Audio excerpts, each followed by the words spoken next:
Hello, everyone. You're listening to Cinema 5000. My name is Mallory. This is my podcast. You are listening to the first Rewatch Recap episode of 2026, recapping films seen in January, February, and March of this year. That is movies I've seen before, so I'm giving it another look, or maybe I'm just obsessed with it and just had to see it again for some reason. Who knows? There's always reasons why I rewatch something, or I maybe just fall into it because it's on television, but I always like to give you my thoughts on something, no matter what time it's been that I've seen it, to tell you how I feel about it. Yeah, so we're gonna start this episode off in January. Late January, that is, about January 18th or so. Got my first rewatch in, and I rewatched A Most Violent Year from 2014, directed by J.C. Chandor. The tagline is, "The result is never in question, just the path you take to get there." A thriller set in New York City during the winter of 1981, statistically one of the most violent years in the city's history, and centered on the lives of an immigrant and his family trying to expand their business and capitalize on opportunities as the rampant violence, decay, and corruption of the day drag them in and threaten to destroy all they have built. This stars Oscar Isaac as Abel Morales. His wife, Anna, who's played by Jessica Chastain, also helps him in his business, but her family ties and things to do with the mob that all interact and surround them in all avenues of their lives make every day very much a day that is on edge of all the possibilities for things that can happen with their trucks getting stolen, like who's stealing the trucks, and then the corruption all around the city. And it's an interesting film, but I think it's more interesting than it is entertaining in a lot of ways. I think it's a good-looking film. It does have a very older seediness to it, it doesn't feel modern at all. The cinematography is done well by Bradford Young, and I like the cast for the most part. We have, besides Isaac and Chastain, David Oyelowo, Alessandro Nivola, Albert Brooks, Catalina Sandino Moreno, and Elis Gable. And Elis Gable is one of the characters who kind of has a story that works in conjunction and in contrast to Abel's story and his family, and how immigrants are dealing with this violent nature of this world that everybody's in.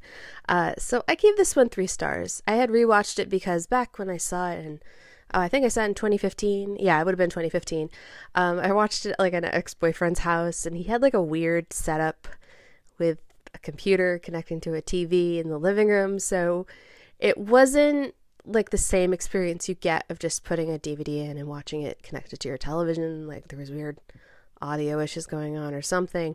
And so I remember thinking the movie was fine then, but I've always wanted to give this another look because I was kind of I feel like I'm not really giving the movie its due to really get my attention, for how I'm taking it all in. But yeah, I didn't really feel that much different about it this time. There is a quietness to it as well. The movie obviously has music and sound and all those things, but there's something, just that lies beneath the story structure about the corruption and what is happening here that really is a little bit unsettling. And I think that helps the movie feel a little bit more well crafted than what it's actually giving me as far as a piece of entertainment. So 3 stars for A Most Violent Year from 2014, directed by J.C. Chandor. Now up next, another movie I rewatched because I was just so curious. I rewatched this the next day. It's The Ides of March from 2011, directed by George Clooney. Ambition seduces, power corrupts. Dirty tricks stand to soil an ambitious young press spokesman's idealism in a cutthroat presidential campaign where, quote, victory, unquote, is relative. The stars Ryan Gosling. He's Stephen Myers, who's working for George Clooney, who's Mike Morris, who seems to be the perfect candidate for president, but there's some things that Mike Morris did that are not so great, and Stephen uncovers some things that really make him feel concerned because this guy he thought was so great to work for, maybe he's not so great. I don't really care for this movie. The scripting's a little bit too sharp for me in that way that feels more cloying than actually enjoyable. And I don't think there's anything wrong with this cast. I mean, besides Ryan Gosling and George Clooney, you get Philip Seymour Hoffman, Paul Giamatti, Evan Rachel Wood, Marissa Tomei, Jeffrey Wright.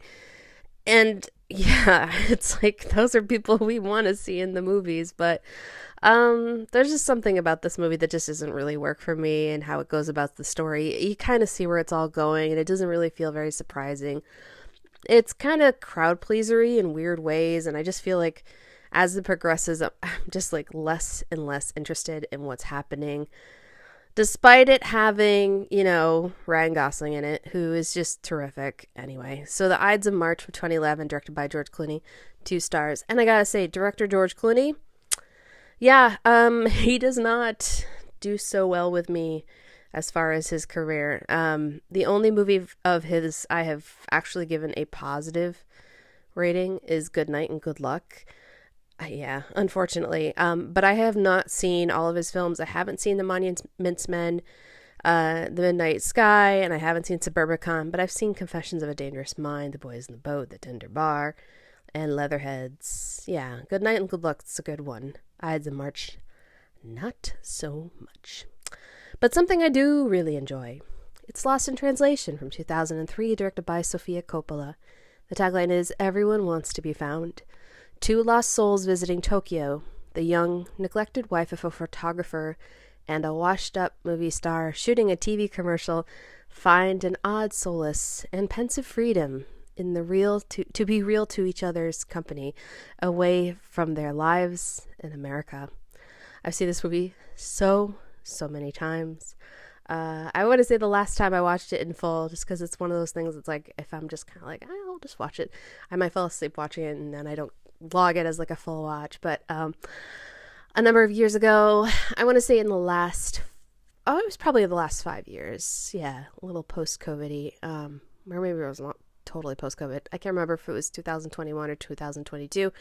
But the Coolidge Corner Theater played Lost in Translation on Valentine's Day on film, and I went and saw it, and it was just a really nice time. Watching this again, yeah, it's just a really nice time. When I feel like a little sad or lonely, I watch this movie because it reminds me of like all the, strange experiences we've had, of moments with people like we might have come across in our lives, and maybe if they haven't stuck around, that feels like a loss, but at the same time, aren't those moments great that we had together?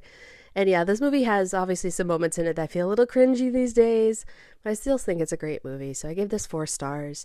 The first time I saw Lost in Translation was back when it first came out in theaters in 2003.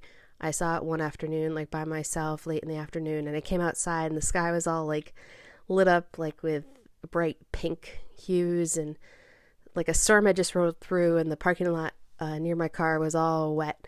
But the sky looked like it was on fire, and it was just like burning and beautiful. And yeah, I just felt really warm after seeing this movie, and then like everything was really nice outside. It was like a really nice moment. Yeah, I was only 18 when this came out in theaters, so I was young, but this movie, it feels like one of those gateways into like adulthood and understanding and such, and I appreciate the movie for that. So 4 stars for Lost in Translation from 2003, directed by Sofia Coppola.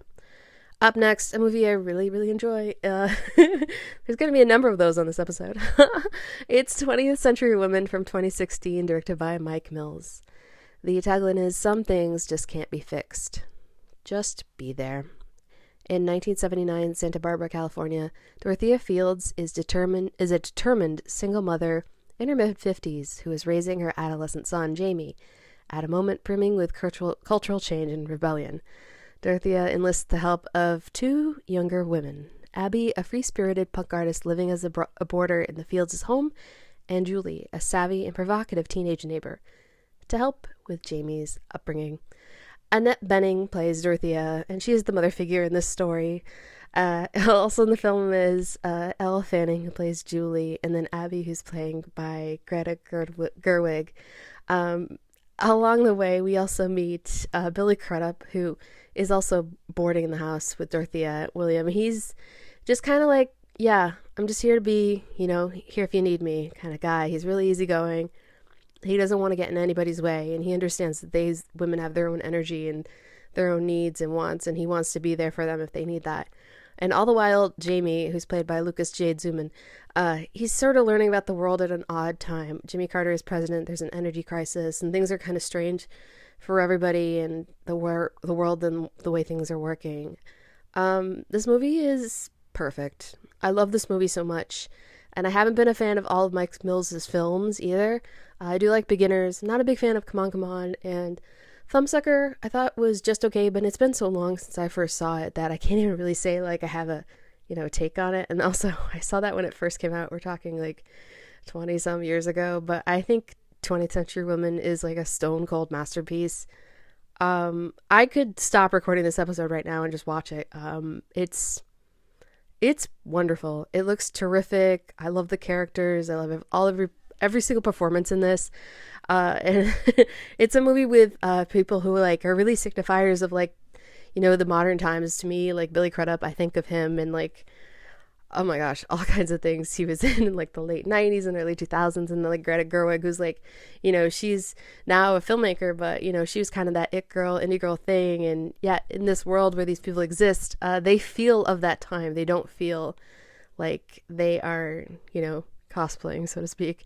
Yeah, 20th Century Women, if you haven't seen it, I highly, highly recommend it. I love this movie. I gave it 5 stars. It's just, yeah, I wouldn't change a thing about it. It's such a journey. It's so beautiful. And I love how it talks about people. And yeah, Annette Bening as Dorothea, what a character. Just so real. And, also she has like that thing about movie magic that makes people so special and like makes you want to know them. Yeah, it's just so great. I love it so much. Up next, it's The Nice Guys from 2016, directed by Shane Black. The tagline is, "They're not that nice." A private eye investigates the apparent suicide of a feigning porn star in the 1970s Los Angeles and uncovers a conspiracy.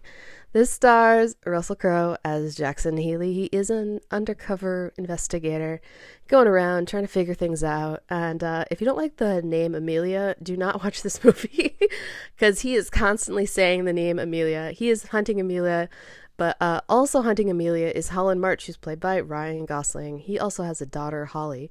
And they're trying to find this gal because there's this conspiracy to do with energy and the automotive industry and adult filmmakers. It's a very strange, twisted web, but as it unfolds, these guys who are also very confused by it, learn things as we do, and it's a journey. It's a romp.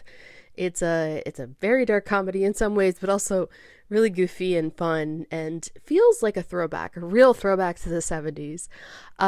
I think this movie's a lot of fun. I gave it 4 stars. It's grown on me a bit after, it came out almost 10 years ago. It was the summer of 2016. I remember seeing it in the theater and it was a really good time then, but I was like, yeah, it's good, but I think it's definitely aged well. Just the kind of humor it's kind of going for. And then the performers who are in this movie have also had like really solid careers. Margaret Qualley's in this movie. Also, Yaya DaCosta. Don't know if you remember her from America's Next Top Model. Also in the film is Keith David, Matt Bomer, and Unguri Rice, who plays Holland's daughter, Ryan Gosling's daughter. She plays Holly March. She's in a lot of this film, and she shows a lot of promise as a young performer, so that's great to see. Also in the film, Kim Basinger and Jack Kilmer. So I recommend you check out The Nice Guys from 2016, directed by Shane Black. Give it 4 stars. I think it's very funny. It's very crafty and like cool. It's got a good vibe to it as a motion picture. Now, I believe to close out the month of January, so I have a group of friends that online we do a lot of online screenings and we watch things together. And there was a night where we spun the wheel to pick which movie we're all going to stream and watch together. And the wheel ended up on Charade from 1963, directed by Stanley Donen. I've seen this movie before, so it had been a while, though, that I had seen it. And one thing you need to know about Charade before you watch it, if you have not seen it, Charade is in the public domain. So every streaming service under the sun should have it available. However, not every copy online, wherever you're looking for it, might look the best. So a digital rental might be your best bet. Maybe Tubi as well. I want to say we found like a decent copy on YouTube because it's on YouTube, but be wary of it looking kind of crappy, because this is a nice looking movie. The tagline is anyone really who they seem to be? After Regina Lampert falls for the dashing Peter Joshua on a skiing holiday in the French Alps, she discovers upon her return to Paris that her husband has been murdered. Soon, she and Peter are giving chase to 3 of her late husband's World War II cronies, Tex, Scobie, and Gideon, who are after $250,000 that the quartet stole behind enemy lines. This is like a fun, romantic kind of romp. It's like not a true romantic film, but it gives shades of like Hitchcock without being like spooky or creepy or anything like that. And you can't go wrong with Cary Grant and Audrey Hepburn. Also in the film, Walter Matthau, James Coburn, George Kennedy. Yeah, so it's a fun film. A nice looking movie if you get a nice copy to look at. Yeah, I actually own this on DVD. I have an old Criterion collection DVD of it, and it's been re-released in Blu-ray and such.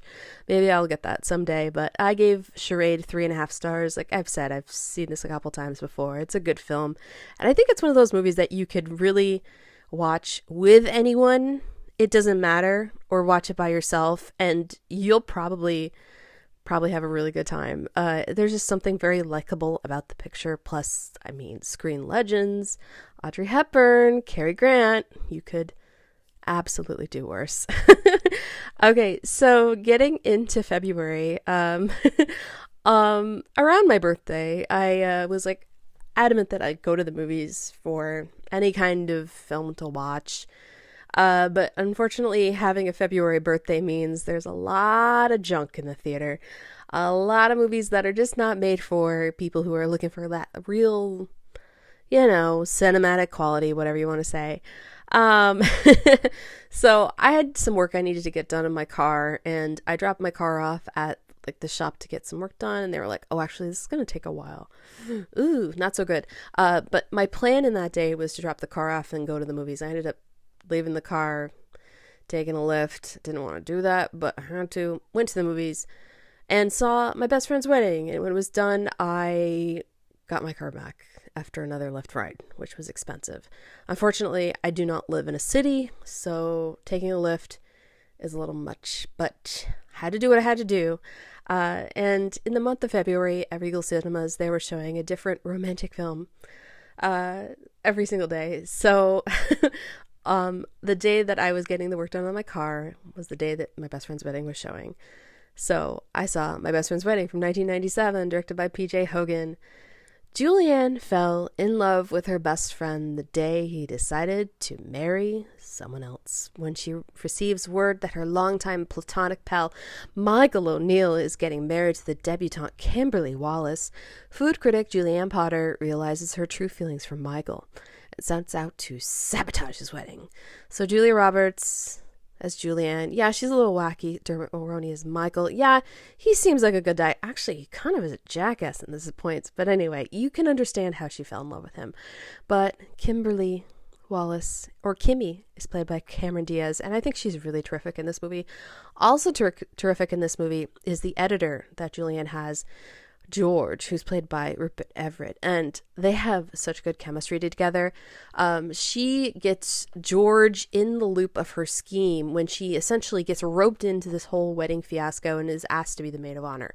Like, she doesn't even know Kimberly and she's being asked, and it's so like, what? Like, only in the movie's kind of zaniness. And then George helps out Julianne. He comes up to see her to try to, get in her plan of making Michael like feel like, oh, I can't marry Kimberly, maybe Julianne's got a guy. But George is George is gay, and Michael's like, I thought you, the way you made him sound, I didn't think you guys like were really together or anything like that. And Julianne's like, oh no, he came up to fuck me.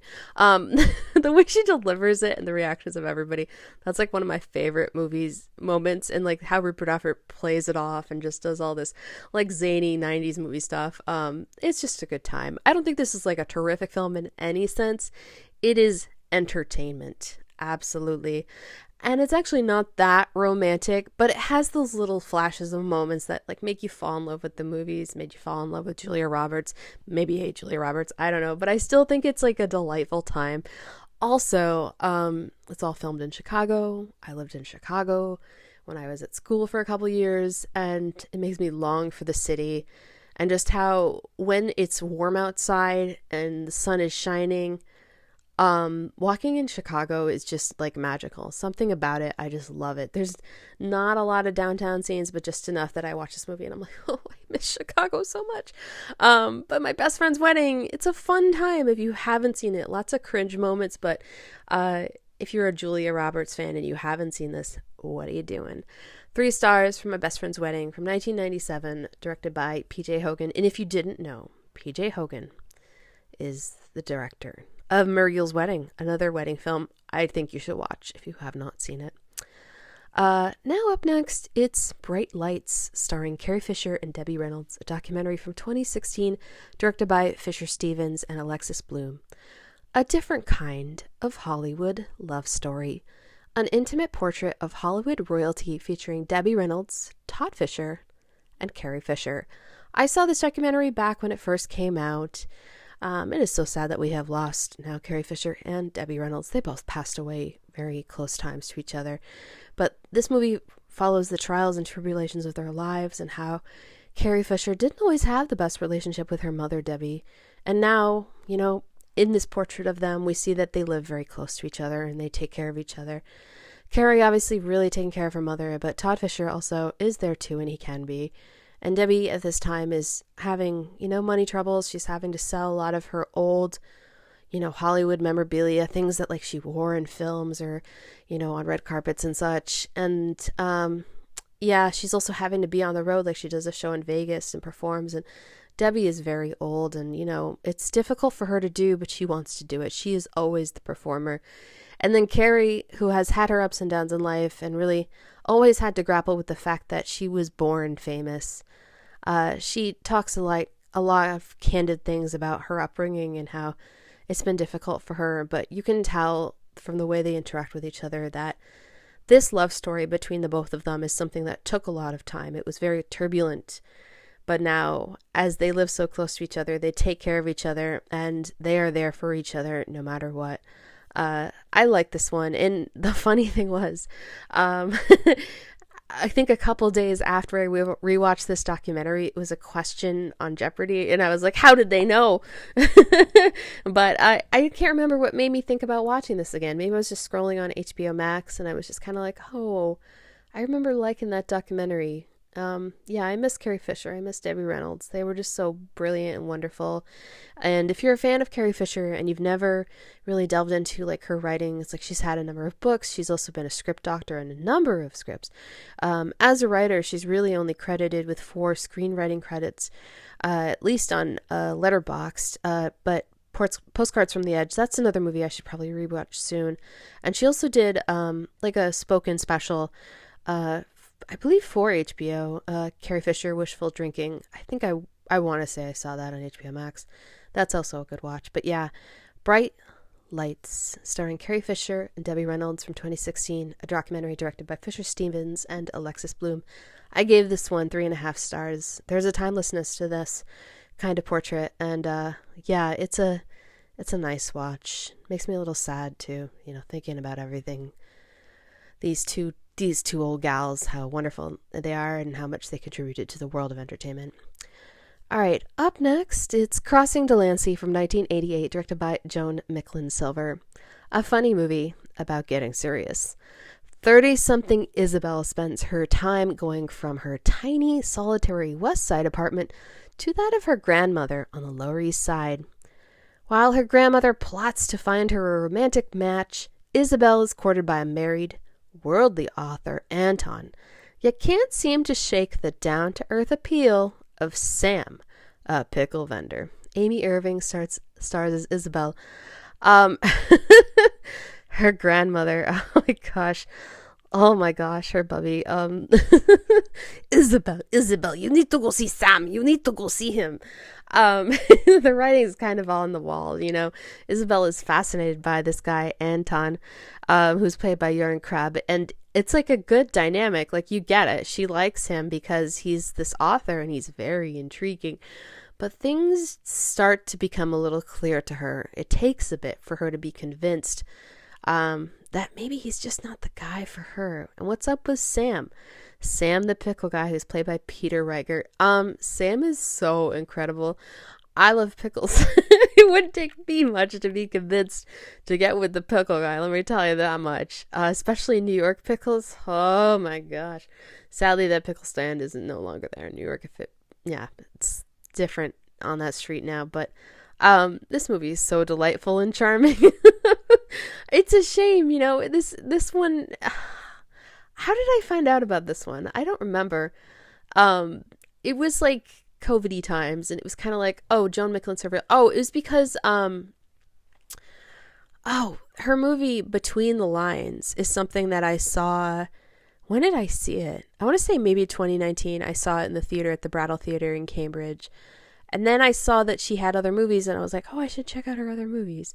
After I saw Crossing Delancey, I saw Chilly Scenes of Winter, which is a romantic film, but also a little bit dark. I also think that one is terrific, but Crossing Delancey, it's just, oh my gosh, it's such a good time. Another one of those movies I could just put on now and be like, yep, I'm happy. It's all good. Everything's wonderful. Oh, it's just such a nice, timeless kind of movie. Crossing Delancey from 1988, directed by Joan Micklin Silver, gave this one 4 stars. I'm going to have to get the Criterion Collection release of it. It came out about a year ago. They just sent me a coupon. I guess I'm going to have to get it. And another film that's also in the Criterion Collection that I do own. I actually own multiple copies of this movie because I am so obsessed with it. Always have been. When it first came out on VHS, I was like, yes, it's so terrific. It's Eyes Wide Shut from 1999, directed by Stanley Kubrick. Cruise, Kidman, Kubrick. After Dr. Bill Harford's wife, Alice, admits to having sexual fantasies about a man she met, Bill becomes obsessed with having a sexual encounter. He discovers an underground sexual group and attends one of their meetings, and quickly discovers that he is in over his head. So, I love Eyes Wide Shut. Why did I rewatch Eyes Wide Shut this time? Well, so for the month of February with Regal Cinemas, why they showed My Best Friend's Wedding in the theater, they also showed Eyes Wide Shut, and I'm like, that's not romantic. But I don't care. I'll be there. I was so psyched. I could see this in a theater. Who cares if it's on film or not? It still looked amazing in the theater. The big screen of this movie. I had the best time ever watching this movie. I was with an audience of people who had clearly never seen it before. There were a lot of gasps, a lot of reactions, a lot of laughing. I just had such a great time. I highly recommend, if Eyes Wide Shut is playing in a theater near you at any point in your life, you go see it with an audience in the big theater, because it just does not compare. Now, granted, I still give this movie 5 stars regardless of any format you're watching it in, but oh my god, this made me somehow miraculously love this movie even more than I already love it. Eyes Wide Shut, it's terrific. And it is amazing in a theater. Gosh, can you imagine if they ever gave this like an IMAX re-release or something like that? I would maybe have to go. Just, you know, it's so good. It's so good. Like I said, 5 stars. So that was like the last movie I watched in February for a rewatch. And then I didn't like watch any movies for like a little bit, but here's why. I was getting ready to go on vacation. I went to Disney World with my sister. That's going to become a regular thing now, where we go to Disney like every once in a while. And so one of the nights we came back to the room, it wasn't too late, but we were exhausted. And I was like, what's like a Disney movie to watch? Like, there's no better feeling than sitting in a Disney hotel room watching a Disney movie. We did watch some Mickey shorts, which I talked about on a prior episode, but I rewatched with my sister Honey, I Shrunk the Kids from 1989, directed by Joe Johnston.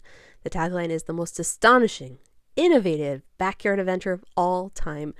The scientist father of a teenage girl and boy accidentally shrinks his and two other neighborhood teens to the size of insects. Now the teens must fight diminutive dangers as the father searches for them. This is just such a fun film. I've loved this movie since I was a kid. I mean, I don't love it now as an adult, but I acknowledge, it's not maybe like the most amazing movie ever made, but it is such a good time. Rick Moranis is just so charming because he's just like this sciencey dude, an inventor, and so he sees it all from the technical angles of like how to fix the kids, and of course that really pisses off his neighbor who's just like, "What, Zelensky, you jerk!" It's a fun film. I like it. It's a good adventure. Like, they really don't make them like they used to. And Joe Johnston, what a talented filmmaker. He also made Jumanji, October Sky, The Rocketeer. Yeah, good times. And in the same night, we also watched the sequel, Honey, I Blew Up the Kid from 1992, directed by Randall Kleiser, sadly not directed by Joan Johnston. The tagline is, "The big laughs start January 6th. What a tagline. Oh boy, nothing laughing about January 6th in my opinion. Wayne Zelensky is at it again, but instead of shrinking things, he tries to make a machine that can make things grow. As in the first one, his machine isn't quite accurate, but when he brings Nick and his toddler son Adam to see his invention, the machine unexpectedly starts working, and when Adam comes right up to the machine, he gets zapped along with his stuffed bunny. Not as successful as the first film in the series, there's three films, Honey, We Shrunk Ourselves, which I've never seen, which is like a Disney, it's like a Disney Channel movie. Maybe I'll watch it someday. I don't know. But despite me thinking this one isn't as great, like the first film I give 3 stars. This one I give 2.5. It just doesn't have much story to it. Like, not enough. It needs a little bit of something here and there. But I think the fun stuff about it is like how they do all the perspective stuff with Adam as like a big baby. When it's clearly like not Adam, it's like a big adult man. But Adam is so cute. He's like such an adorable little guy, and I like how the movie is taking place in Vegas. That does make it a little more interesting. And then like Lloyd Bridges shows up and it's like totally crazy, but it's not a successful film. Like, it's kind of leaving you in your adult mind kind of thinking, oh, there's a little something missing here. But I liked this as a kid. I even had the kiddo novelization, which was like around 100 pages for it, and I read it before the movie and had pictures, so I was excited to see the movie, but I don't even know where that book went. Might be somewhere in a box. But yeah, Honey, I Blew Up the Kid, like I said, only 2.5 stars. Honey, I Shrunk the Kids, 3 stars though. So Honey Blew Up the Kid from 1992, directed by Randall Kleiser. Yeah, watch the original Shrunk the Kids first, and then maybe this one if you feel like it. Though, like I said, it's got some fun bits to it, It feels like an old throwback film to it, like 1950s, like the the how do I say it?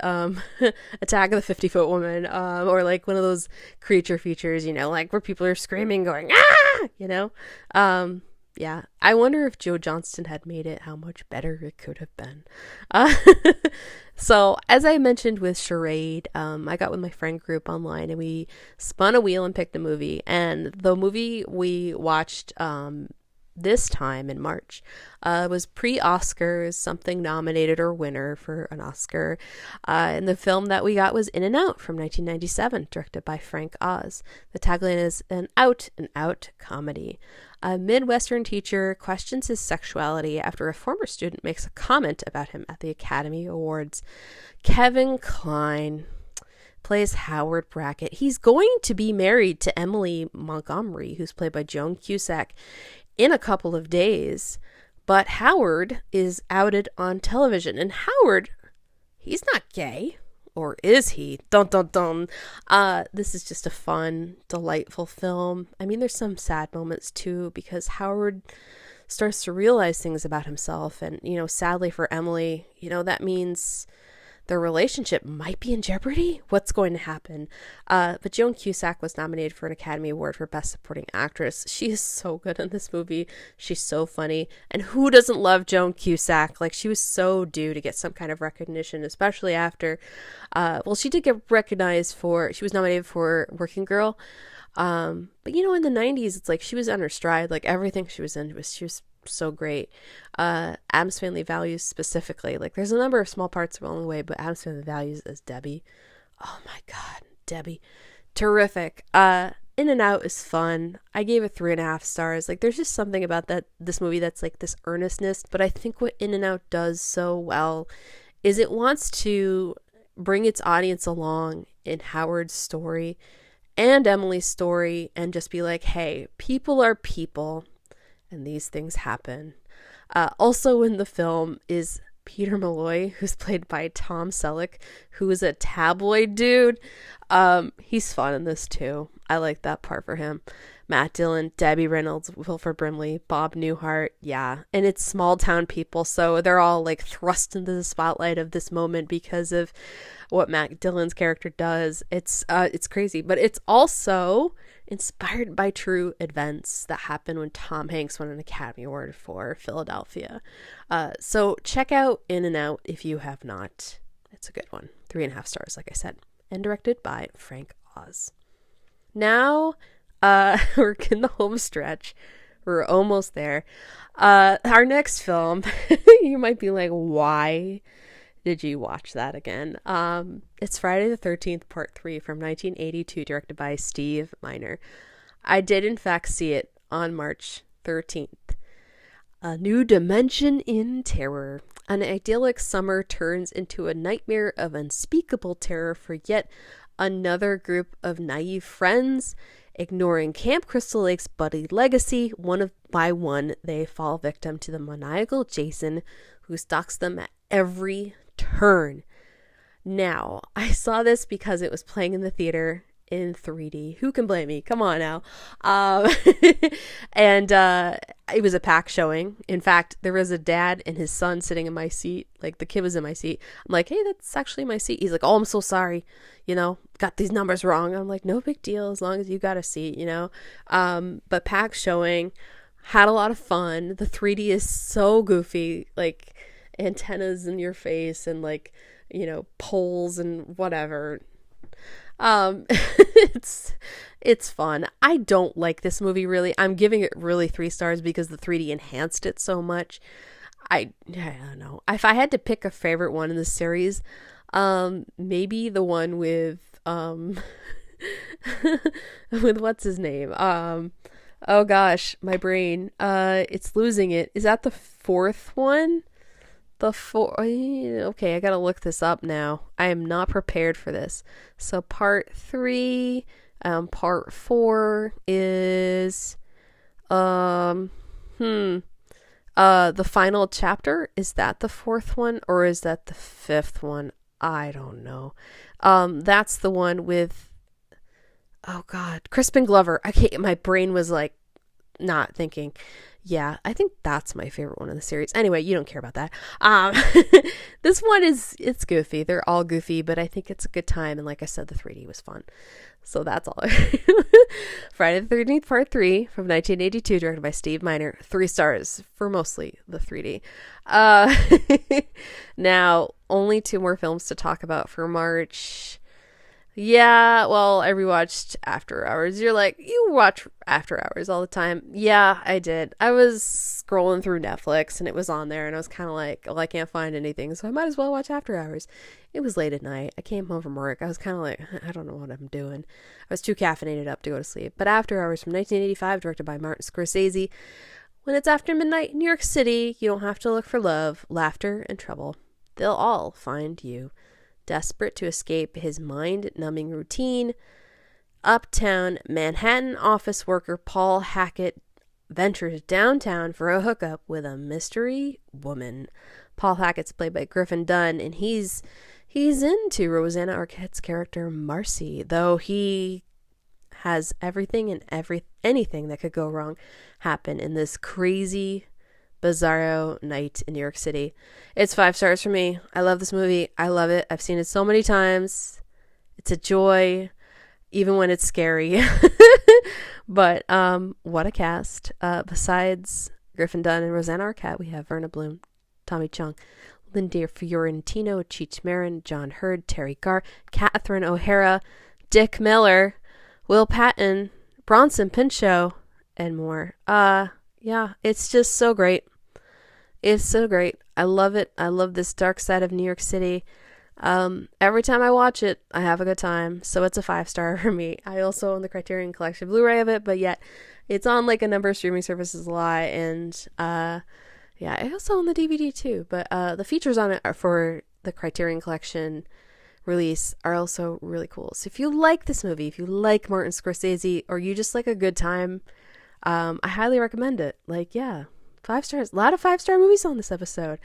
And now our last film. It's Call Me By Your Name from 2017, directed by Luca Guadagnino. The tagline is it better to speak or die? In the summer of 1983, a 17-year-old Elio spends his days in his family's villa in Italy. One day, Oliver, a graduate student, arrives to assist Elio's father, a professor of Greco-Roman culture.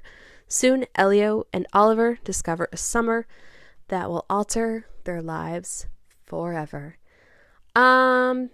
Yeah, I mean, there are some things about this movie that I kind of think maybe don't work about it. It feels a little bit too long for what it is.